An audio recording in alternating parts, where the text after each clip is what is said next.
Salut les investisseurs, dans cette vidéo, je vous propose de passer en revue les performances et les lignes du fonds France d'indépendance AM, le fonds de référence sur la gestion value et small cap en France. Pensez à vous abonner à la chaîne si ce n'est pas déjà fait. Et on commence tout de suite avec ce rapport. Donc il s'agit du rapport pour février 2025.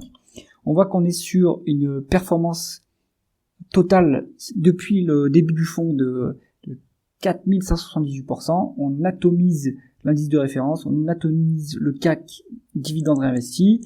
Pourquoi est-ce que ça marche comme ça? Eh bien, parce que c'est une gestion value qui respecte les critères value stricts. On peut les voir ici avec les ratios clés du portefeuille en termes de prix sur actif net. Donc là, c'est price to book en anglais. On est sur une médiane qui est proche de 1, alors que les benchmarks le benchmark est à 1,8. En termes de PER, on est sur du 9,5, alors que le benchmark est à 15,3. Donc ça, c'est un indicateur un des critères value. Ensuite, on a le rendement du dividende également qui est un indicateur value. Donc ce qu'on voit, c'est que le portefeuille est bien sur des métriques, quantitativement, sur une composition qui est value en termes de stratégie. Donc ça, c'est bien. Le manager respecte bien ces critères. On est sur donc il y a quand même beaucoup de lignes dans ce fonds. Moi, ce que je vous propose, c'est de passer en revue les lignes que je connais. Je vais vous donner un avis sur les entreprises que je connais dans cette liste. Il y en a que je connais pas, donc pas d'avis là-dessus. On va regarder aussi les principales variations quand je connais les lignes, et puis les principaux investissements, et aussi la répartition sectorielle. Ce qu'on voit, c'est que il y a des secteurs qui sont quand même bien privilégiés par rapport à d'autres. Donc il y a toujours des secteurs décotés en fait dans des zones d'investissement, et donc c'est en général là-dedans qu'on trouve des pépites, hein. Par exemple, je pense au secteur du fret maritime, sur lequel le fonds France et le fonds Europe sont bien exposés. Et ben, en fait, c'est très value ce domaine. Alors, les principales variations qu'on a eues sur février, on a eu évidemment Rheinmetall. Donc ça, c'est une entreprise allemande qui fait de la défense. Donc bien, ça a bien boosté. Je pense que Egon est en train d'alléger sa position pour continuer à respecter ses critères value. Donc ce qu'il dit, c'est ce qu'il fait lui, et ce que je vous recommande de faire également, c'est de faire de la vente momentum, c'est-à-dire que ne vendez pas d'un coup quand vous avez dépassé votre prix cible. Alors on parle de prix, mais en fait c'est une valorisation cible. Dès que vous dépassez un price earning, par exemple, dès que vous dépassez un price to free cash flow, ou dès que vous dépassez une valeur d'entreprise sur EBITDA, ne vendez pas tout de suite votre ligne, vendez-la par étapes en profitant de l'effet momentum. Comme ça, vous avez de la performance supplémentaire. Donc, ce qu'on voit, c'est que Rheinmetall, il a fait 33%. Je pense qu'on est au-dessus des multiples que Egon peut tolérer pour une ligne. Donc, je pense qu'il est en train d'alléger. On a ensuite Vicat.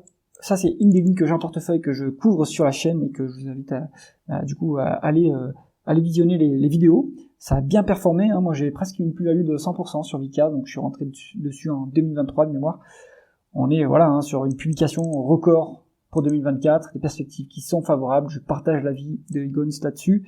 Donc Vicat, moi, je vais commencer à alléger à partir de 55 €, parce que ça va commencer à dépasser mon niveau de multiples que je suis prêt à conserver dans mon portefeuille stock picking value. Ensuite, Dassault Aviation. On est sur, là aussi, c'est une bonne boîte value. On est cash net. On va profiter également du réarmement. En termes de multiples, c'est vraiment pas mal, hein, Dassault Aviation. Je vous invite à regarder de l'autre côté. Il y a une vidéo sur la chaîne. Et donc, on profite bien du momentum favorable sur le secteur de la défense.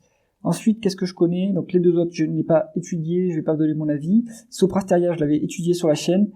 On est sur un secteur qui est un peu en bas de cycle, hein. Les ESN sont en train de souffrir.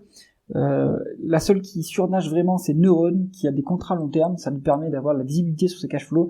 Mais tout ce qui est Capgemini, tout ce qui est du OB, ce qui est du Sopra, ce qui est Alten par exemple, on est quand même un peu en souffrance. Donc le cycle tarde à repartir. Maintenant, c'est dans ces moments-là qu'il faut acheter ces entreprises qui finalement offrent des points d'entrée, alors qu'elles ont une croissance qui est quand même assez soutenue, en tout cas sur la dernière décennie. Donc je pense que il faut s'intéresser maintenant au secteur des ESN. Ça va être le moment, surtout s'il y a un plan de relance.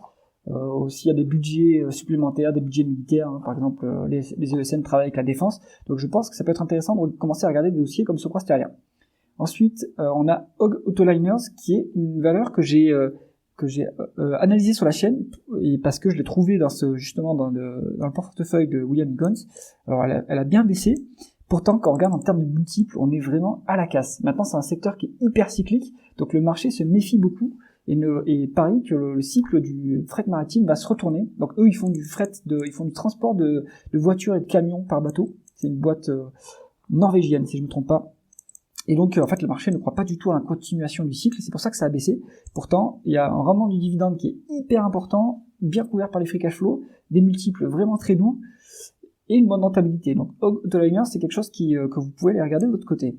Worldline, j'ai écouté la dernière conf call, la publication a été décevante. En fait, le problème de Worldline, même si d'un point de vue value, c'est intéressant quantitativement, mais c'est le management. On n'a toujours pas un bon management et il change fréquemment ce management. Donc, moi, je pense qu'il vaut mieux être à l'écart de Worldline. Je pense que Egon, ça fait une erreur de la rentrer en portefeuille. Mais il a sans doute des raisons que j'ignore et beaucoup plus compétent que moi. Donc, ce n'est que mon avis. Maintenant, ce que je vous propose, c'est de regarder toutes les sociétés en portefeuille que je connais. Je vous donne un avis rapide. Alors, Red Metal, on en a parlé. Maintenant, c'est trop cher, il faut commencer à vendre. Publicis, c'est une boîte qui est devenue qualité. Avant, on était sur quelque chose qui était plutôt value, un secteur mature qui allait périr, etc. Alors, non, Publicis a bien redressé la barre. Et maintenant, ça commence à devenir un peu cher. Donc, le dividende est intéressant, il est bien couvert par les free cash flow. Mais maintenant, ça va devenir cher en termes de multiples pour l'investisseur value. Pour l'investisseur qualité ou un investisseur dans les dividendes, je pense que c'est intéressant. Dassault Aviation, on en a parlé. Eiffage, bon, j'ai étudié sur la chaîne également, je la connais pas tant que ça, mais en termes de multiples, on n'est pas si cher payé que ça. On avait eu des problèmes suite à la dissolution de 2024 en juin, problèmes sur les concessions, etc. Je pense que c'est pas si cher payé, ça se creuse comme dossier. Rexel, c'était une boîte value, c'est devenu maintenant une boîte un peu chère, hein. C'est maintenant la qualité, je pense, plus, il y a un peu de dette au bilan, mais ça se regarde pour l'investisseur plutôt dividende, plutôt qualité, et moins pour l'investisseur value, je pense que ça commence à être cher. Technip Énergie, ça reste de la value, de la bonne value, il y a des multiples des côtés, on est cash net chez Technip Énergie, en tout cas la dernière fois que j'avais regardé, bonne rentabilité des fonds propres. Technip Énergie, je valide, je pense que c'est intéressant pour jouer aussi la continuation du cycle de l'énergie. Donc c'est pas mal. Grupo Catalana, je ne connais pas. Score, je suis plutôt à l'écart des assurances. Elis, donc c'est typique de société de service qui fait la croissance avec la stratégie du nénuphar, c'est-à-dire qu'elle fait des acquisitions, des petites acquisitions pour faire du maillage territorial, ce qui lui permet d'augmenter ses parts de marché. On est sur une société aussi, il y a un peu de dette, hein, mais par contre elle génère des free cash flow assez énormes. Je pense que c'est intéressant, Elis, pour jouer la continuation de la reprise, on va dire, du tourisme et d'hôtellerie. À creuser, intéressant. Valourec, on est aussi sur du parapétrolier. Il y a la spéculation sur un bloc qui a été détenu par ArcelorMittal, et il y aura peut-être une OPA finalement dans quelques années d'ArcelorMittal. Les multiples sont très bas. On est sur une société qui est cash net de mémoire. C'est intéressant, très rentable. Je pense que Valourec, ça se regarde aussi intéressant. Nexan, on est sur une boîte qui était de la value, qui est devenue maintenant un peu plus qualitative. Là, je pense que c'est plutôt un moment, un investisseur value va commencer à vendre sa position, je pense, sur Nexans. Mais ça reste intéressant pour un investisseur qualité. Surtout, il y a une bonne rentabilité et je pense que voilà, ça peut être intéressant pour l'investisseur dans la croissance. SBM Offshore, je ne connais pas. TUI, bon, ils font du tourisme, mais je connais pas, j'ai pas creusé le dossier. Covisio, je ne connais pas. Soprasteria, on en a déjà parlé. Alten, donc là c'est pareil, R&D externalisé, on est sur quelque chose qui est un secteur qui est en bas de cycle, mais c'est dans ces moments-là qu'il faut choper ces valeurs de bonne qualité, enfin de croissance, quoi, qui est bien gérée. Voilà, je pense que Alten, ça se creuse, hein, pour jouer la reprise. Surtout, ils travaillent avec la défense, hein, je pense, donc il va y avoir un peu de reprise de la croissance. Peut-être qu'il y a un point d'entrée pour y rentrer. Trigano, je l'ai étudié rapidement, je connais pas si bien que ça, mais ça joue sur le tourisme, donc c'est les camping-cars. Allez voir les vidéos de Finance Academy, il en a fait pas mal sur Trigano. Je pense que c'est intéressant comme boîte toujours, mais là on est vraiment plus sur la croissance, on est plutôt sur la quality, croissance, on est plus sur de la value à mon avis. Coface, assurance, je touche pas. LDC, donc le leader du poulet en France, on est sur des multiples qui sont assez bas, et pourtant c'est le leader du marché. Bonne récurrence des free cash flow. Je pense que c'est un dossier qui se creuse et qui peut être très bien en fond de portefeuille défensif. Donc LDC, c'est pas mal. The Navigator Company, je ne connais pas. Ipsos, je l'ai étudié donc il y a assez longtemps. De mémoire, les multiples étaient intéressants.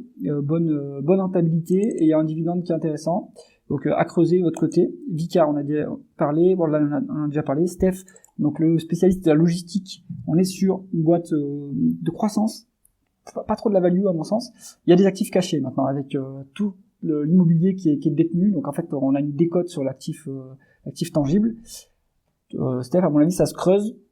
D'un point de vue purement value en termes de flux et pas de stock, je pense que c'est un peu cher maintenant. TF1, donc là c'est une bonne boîte pour un entier. On a un rendement de dividende autour de 7% de mémoire, qui est très bien couvert par les free cash flow. Il n'y a pas de croissance du tout, mais ça peut être bien si vous voulez toucher une rente. Et il y avait une bonne décote, je crois qu'il y avait une décote aussi sur les multiples historiques, donc une bonne marge de sécurité. ESSO, donc ça c'est pour jouer donc là c'est un bon dossier value qui a bien explosé suite à 2022 et la guerre en Ukraine et la hausse des marges de raffinage. C'est toujours décoté ESSO. Maintenant, c'est peut-être de la dead money parce qu'ils versent pas de dividendes. En fait, il y a énormément de trésorerie dans cette boîte, mais l'actionnaire majoritaire qui est ExxonMobil ne veut pas ramener du cash. Enfin, n'a aucun intérêt pour les actionnaires minoritaires, donc ils sortent pas de dividendes spéciaux. Maintenant, c'est décoté, ça peut être intéressant. Autoliner, on en a déjà parlé. Technidas, on connaît pas. Morel et Prom, j'en suis actionnaire. Je fais le suivi sur la chaîne. Donc, si vous êtes intéressé, allez voir la playlist. La publication les résultats annuels a eu lieu le 6 mars. On a volume en croissance, donc production en croissance, perspective intéressante, un dividende qui est à 6% de rendement de mémoire, et un ROE qui est à 20%, avec et un price earning, un price sur free cash flow 12 prochains mois qui est à 4. Donc moi je joue un target price de 7,5 sur Morel et Prom. À l'heure actuelle, on est à 5,4, quelque chose comme ça. Donc bon, c'est cyclique, hein, c'est du pétrole, donc normal, c'est cyclique, mais très très bien géré. On est cash net sur Morel et Prom, un bon dossier. Edgeman, je connais pas. Salzbourg, je ne connais pas. De Richebourg, je l'avais étudié il y a assez longtemps. Il y a beaucoup de dettes au bilan. Pour moi, c'est trop dangereux ce dossier. Les marges sont faibles, donc je passerai mon tour. Bassac, c'est l'immobilier, je touche pas. Via les compagnies, je la connais pas assez, mais je sais qu'il y a une décote que en fait, c'est une holding qui a des participations dans, par exemple, Bourse Direct et d'autres entreprises. Il y a une décote de holding assez forte. Donc, il y a une bonne marge de sécurité. C'est tout ce que je peux dire sur via les compagnies. À mon avis, ça se creuse. Ça, faut que je connais pas. Crit, on l'a demandé sur le canal Telegram. Vous pouvez le rejoindre via le commentaire épinglé de cette vidéo. C'est du travail temporaire. Donc, c'est très, très cyclique. Mais c'est bien géré. Et il y a des bonnes perspectives. Donc, ça se regarde. Quadient, c'est une boîte très mature, où on a beaucoup de free cash flow, c'est très décoté, maintenant il n'y a plus de croissance, pourquoi pas, mais vous attendez pas des miracles sur ce genre de boîte. OB, c'est donc là c'est décoté actuellement parce que c'est le bas de cycle des ESN. Je pense qu'il y a peut-être un point d'entrée pour OB. Il y a toujours en plus des possibilités d'OPA dans le secteur qui est en consolidation toujours, donc OB ça se regarde. G11, je ne connais pas. Énergie, on a une trésorerie qui est pléthorique, on a une bonne décote sur les multiples. Il y a un bon rendement du dividende, et il y aura peut-être un dividende spécial de ces jours. Donc énergie, c'est plutôt, on va dire, une situation spéciale plus qu'une boîte value, mais ça c'est intéressant à regarder. Mersenne, le seul problème qu'il y avait, c'était les free cash flow qui sont négatifs à cause des dépenses en capital, mais en 2025, il n'y aura pas autant de dépenses en capital, donc les multiples sont assez bas, et pourtant le groupe est bien géré. Donc Mersenne, ça se regarde, allez voir la vidéo sur la chaîne. Groupe Guillain, pareil, on est sur l'emballage alimentaire, secteur défensif, alors c'est lié à la consommation en France et en Europe, puisqu'ils sont diversifiés à l'international.